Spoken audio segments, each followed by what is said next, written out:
Have you ever felt like you're doing everything right, but nothing is going your way? You're praying, you're trying to be a good person, you're working hard, but the pieces just aren't falling into place. Life feels like a giant, confusing puzzle, and you can't find the corner pieces. If that's you, I want you to know you are not alone. It's a place we all find ourselves in from time to time, standing in the middle of our circumstances, looking up and asking, God, what are you doing? This doesn't make any sense. It's in these moments of profound confusion and disappointment that our faith is truly tested. It's easy to trust God when the sun is shining, when prayers are answered just how we expect, and when the path ahead is clear. But what about when the sky is dark? When the answer is silence? When the path is overgrown and hidden from view?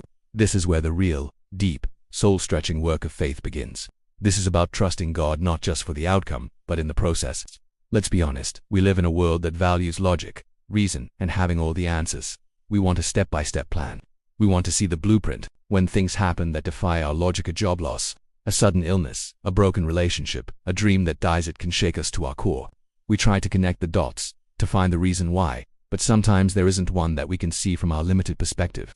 Think about some of the great heroes of the Bible.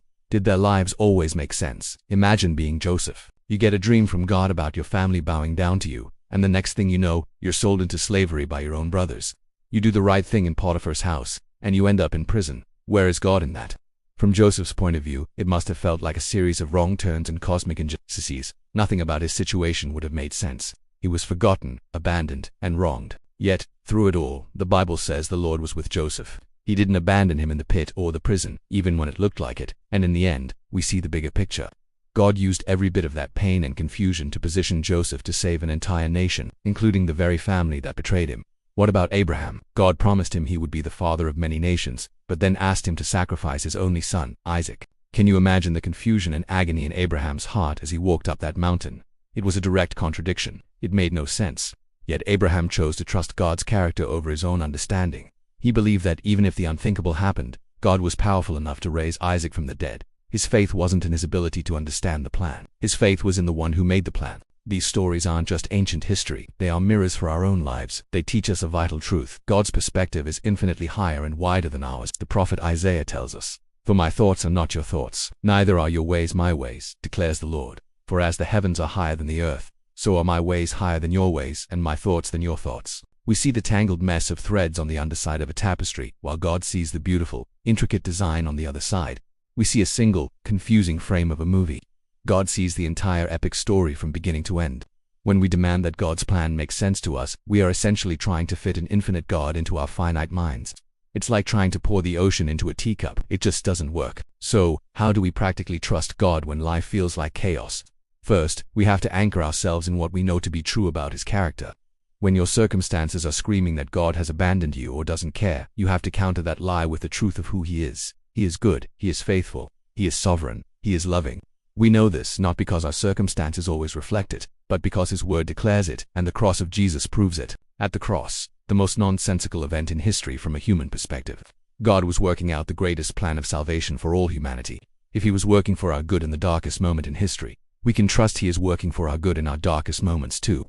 Second, we need to shift our focus from finding the why to finding the who. We can spend our entire lives chasing the question, why is this happening? And we may never get an answer that satisfies us. But if we shift our focus to, who is with me in this? The answer is always God. He promises, "I will never leave you nor forsake you." He doesn't promise a life free of storms, but He does promise to be in the boat with us. Sometimes, the purpose of the storm isn't to get us to a new destination, but to get us to know the captain of the ship on a deeper level.